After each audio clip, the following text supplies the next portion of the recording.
Okay? So, bakit K-Pads? Sabi ko, naku, ito na, excited na talaga akong i-share sa inyo, no? So, this is our very kilalang brand ng napkin, ng sanitary pad in Qatar.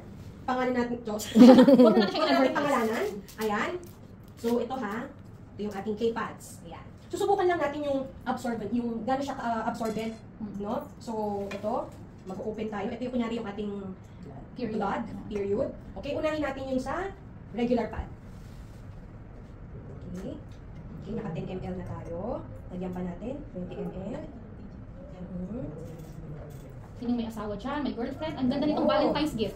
Diba? Sa mga lalaki dito, kahit hindi nyo ito nagagamit, pero imagine, no, i-share nyo ito dun sa mga kakilala ninyo, ka-workmate ninyo, na mahilig din mag-sick leave.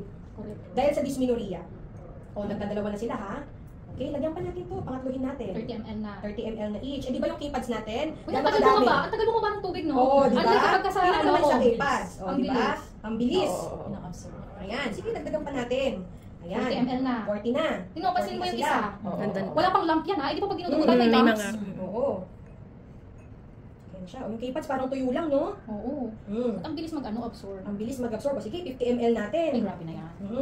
Parang ayaw mag-absorb ng isa. Oo. Ayaw na. Ayan na. Look! Ayan What na siya. happened? Lumabas After na. 50 ml, Lumabas na. nag-leak na siya Oo. sa panty mo. Yan yung sikat na binibili. Ayan. Okay. So, ito na. Yan na. Okay? So, malalaman na natin yung dryness. Sino may tissue sa inyo? Ay, oo nga, wala tayong tissue. Sino may ginamit tissue? Yung ano natin? Ayan. Kailangan dalawa. Unahin muna natin yung ano. Si K-Pads. Sige. Okay, ha? So, gano'ng absorbent yung K-Pads natin? Naka 15 ml na yan, ha? ML na, ha? And actually, our K-Pads can cater 120 to 150 ml. Oh, grabe. Yes. So, ito naka 50 pa lang. So, sa heavy period talaga siya. Yes, pang heavy period. So, ito, didiinan ko. Okay? Tissue to, ha? Konting basa lang yan. Okay, diinan pa natin. Ayan. Okay, pupukin pa natin. Ito lang. Diba? Ngayon, gamitin natin, same. Ipatong natin ito sa luma. Ito, sa another brand. Oh! Wala pa akong pressure. Ayun na. Wala pa akong pressure, ha? Eh, ngayon, papatong natin yung kamay natin. Ay, sumama. Ang grabe. Basang-basa. Mas mura, pero inconvenient. So, ito yung Stress. ito yung feeling ng mga girls na basang-basa, mainit, 'di ba? Saka tingnan niyo naman, wala ganun lang yung pressure ko, no? Wala pa. Pero grabe. At kapag pag ito binuksan mo, malalaman mo na these are made Plastic? with recyclable cotton materials. Okay, again, 'di ba ang cotton kapag naiwan mo sa tenga, may incident na times na naiiwan mismo yung cotton Ito yan, mga ganyan, 'di ba? May irritate ka na eh. How much more pa sa mga kipi natin, 'di ba? So ganyan siya. Diyan, pahawak natin sa kanila. Oo, yan. Touch Sige, it. hawakin niyo. Hawakan niyo po ito. Hawakan niyo yung K-Pads natin. O, dry siya. Yes. For the boys. For the boys. Ayoko po. Ay, umano lang siya. For the boys. Umumbok lang. Umumbok lang. Ay! Basta dinidiri ka. Di ba? Nagulat ako. Nagulat. Yan. Ma'am Vic, ikaw. Sobra, oh. Ito po. Diba? Ganyan siya. At kapag isa-isa natin to, ito, yung first layer kasi natin, this is the microfiber na layer ng ating K-Pads. Ayan. Ano rin to? Natural din to.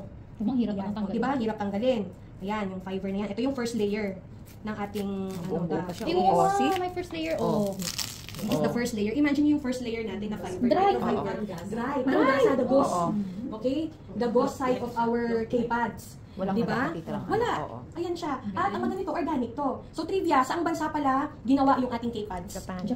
Yes, from Japan. Ayan. Hindi Dahil ba dyan kami? binibili yung K-Pads. Ayan. So this is the first layer. No, nung ating K-Pads. And ito pa lang, breathable na yung K-Pads natin. Diba? Hindi na siya nakaka-irritate compared to this. Diba? And the second layer ito, syempre, ito yung gustong-gusto natin. This is the negative ion strip. Or in short? In short, the anion. Okay? So, ito, it promotes circulation, blood circulation. Kaya, best yung K-Pads natin sa may mga irregular periods.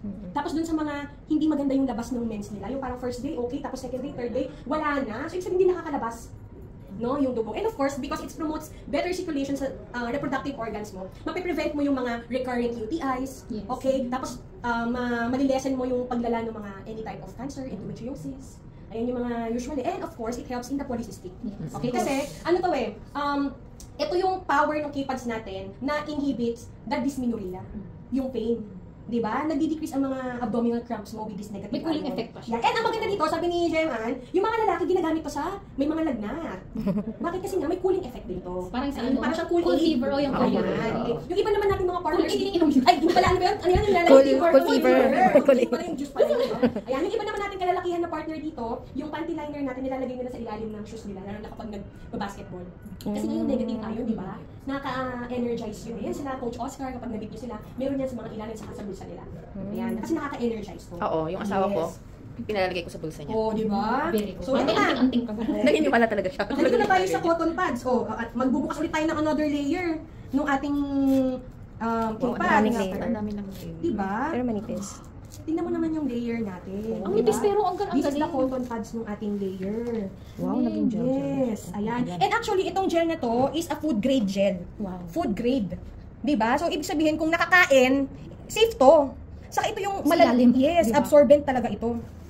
Pag ito, nilagay mo dito sa water na ito, ayan, yung microfiber natin. May natira pa tayong water. Yeah, kasi may natira pa tayong water eh. So, lagay natin itong ating Ikaw na yung pinakamaganda lang period. food gel. Ayan, sige, tignan natin kung ma-absorb pa yan. Patunayan Ang natin. nipis ng cotton mo. Ang power. Ayan, si cotton, tanggalin natin. Oh, yan, ganyan kalala yung ano natin. K-pads. K-pads natin. Oh, yan, isiksik mo dyan lahat yung component ng K-pads Meron natin. pa, hindi pa pala tapos. Eh, hindi pa tapos yan. Di ba 8 layers ang ating K-pads? O, di ba? Kuhain natin tong last layer natin.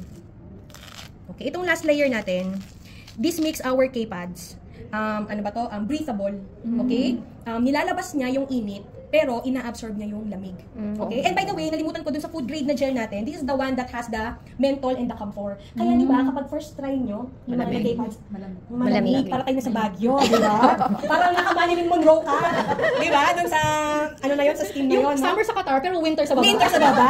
O ayan, so isusok ulit natin dyan sa natitira. Pinuno na. Diba? Punuin natin ngayon yan. Tapos syempre yung ito na yung outside layer natin, 'di ba? Ayan pa, meron pa tayong natitira diyan na cotton. O sige, pasok natin lahat dito sa water.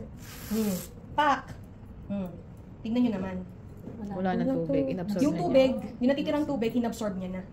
Ganun kalakas yung ating K-pads. Kung wala lang pong hawak na phone to mga to, pumapalakpak na mga to. Kasi may hawak tayo ng phone. Ganyan siya. Grabe, galing. Ganun ka ganda. Grabe. Yung K-pads natin. Kaya talagang, ano to eh, Sinong hindi mapaproud? hindi, talaga nakaka-proud. Talaga ilalagay natin ito sa mga tindahan. Bakit hindi natin nabuksan yun? Ano nung Zumba, hindi natin ganyan yung Oo, video. diba? Sayang, next time. Sige, mag-sponsor tayo. Di ba? Galing. Kahit yung regular na water lang, makikita ninyo yung difference nung ating K-pads. Diba? Thank you so much.